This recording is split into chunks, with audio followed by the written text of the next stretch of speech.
Lesson 86. Out of control.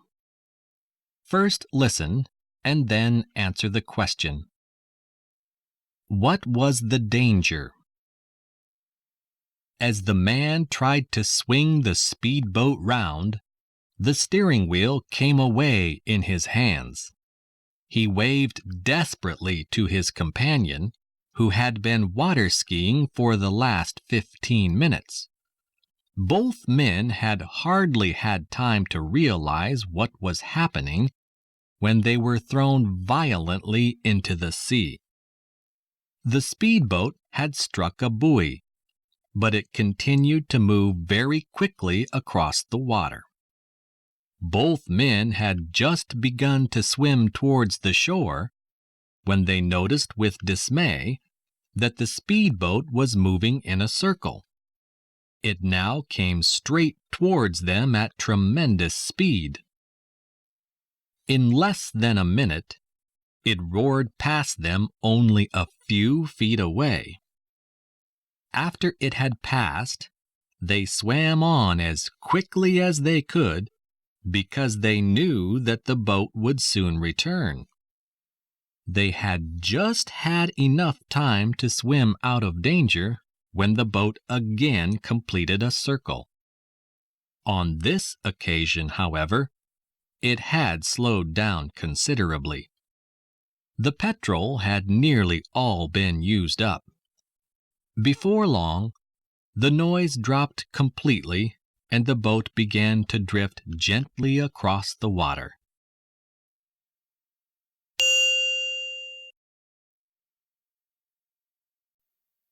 Lesson 87.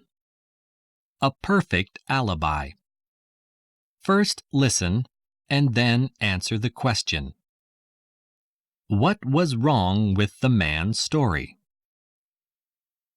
At the time the murder was committed, I was traveling on the 8 o'clock train to London, said the man. Do you always catch such an early train? Asked the inspector. Of course I do, answered the man. I must be at work at 10 o'clock. My employer will confirm that I was there on time. Would a later train get you to work on time? Asked the inspector. I suppose it would, but I never catch a later train. At what time did you arrive at the station? At 10 to 8. I bought a paper and waited for the train. And you didn't notice anything unusual? Of course not. I suggest, said the inspector, that you are not telling the truth. I suggest that you did not catch the 8 o'clock train, but that you caught the 8:25, which would still get you to work on time. You see, on the morning of the murder, the 8 o'clock train did not run at all. It broke down at Fern Green Station and was taken off the line.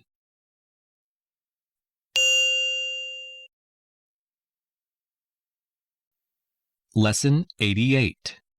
Trapped in a mine. First listen and then answer the question. Why is the rescue taking so long? 6 men have been trapped in a mine for 17 hours. If they are not brought to the surface soon, they may lose their lives. However, rescue operations are proving difficult. If explosives are used, vibrations will cause the roof of the mine to collapse. Rescue workers are therefore drilling a hole on the north side of the mine. They intend to bring the men up in a special capsule. If there had not been a hard layer of rock beneath the soil, they would have completed the job in a few hours. As it is, they have been drilling for 16 hours and they still have a long way to go. Meanwhile, a microphone, which was lowered into the mine 2 hours ago, has enabled the men to keep in touch with their closest relatives. Though they are running out of food and drink, the men are cheerful and confident that they will get out soon. They have been told that rescue operations are progressing smoothly. If they knew how difficult it was to drill through the hard rock, they would lose heart.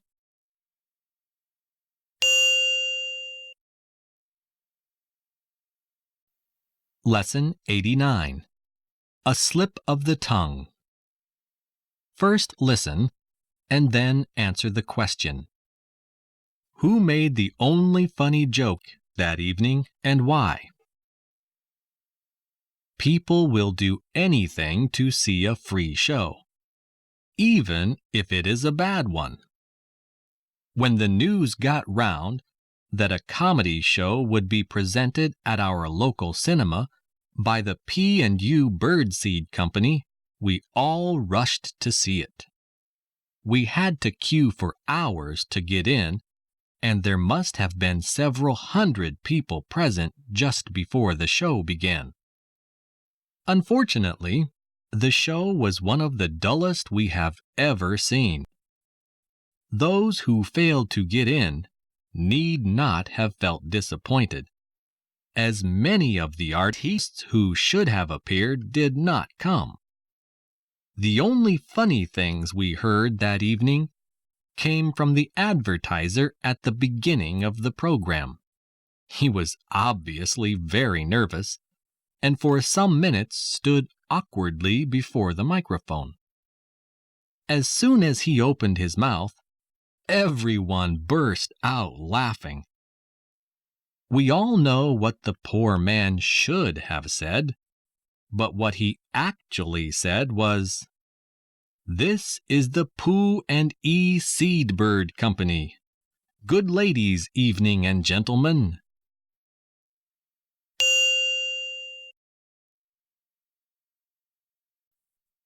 Lesson 90.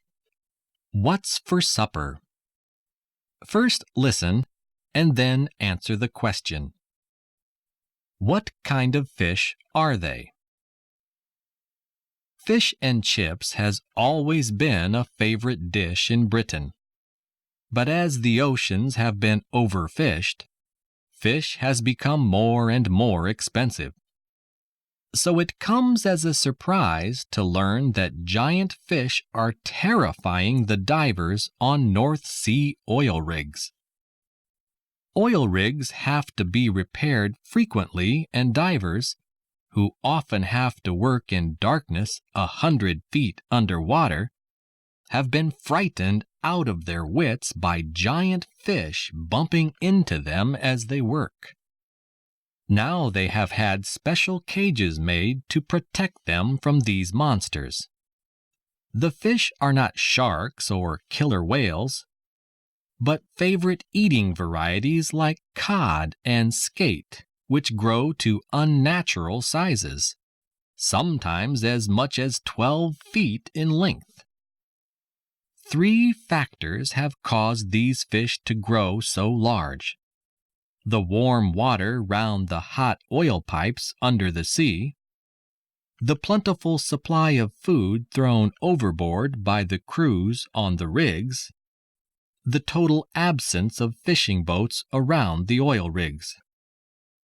As a result, the fish just eat and grow in the lovely warm water. Who eats who?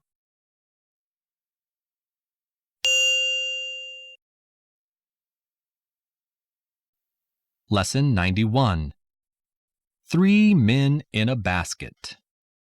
First listen, and then answer the question. Where was the station's commanding officer?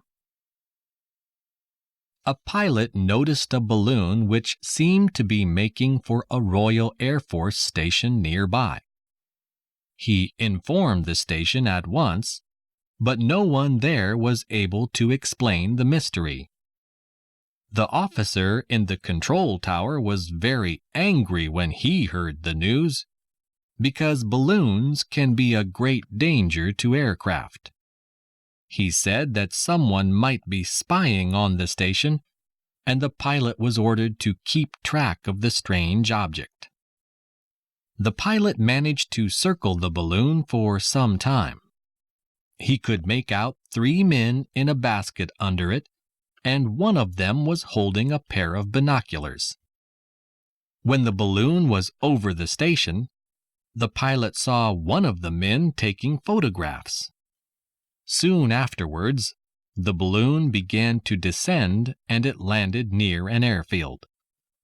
The police were called in, but they could not arrest anyone, for the basket contained 2 members of Parliament and the commanding officer of the station. As the commanding officer explained later, one half of the station did not know what the other half was doing,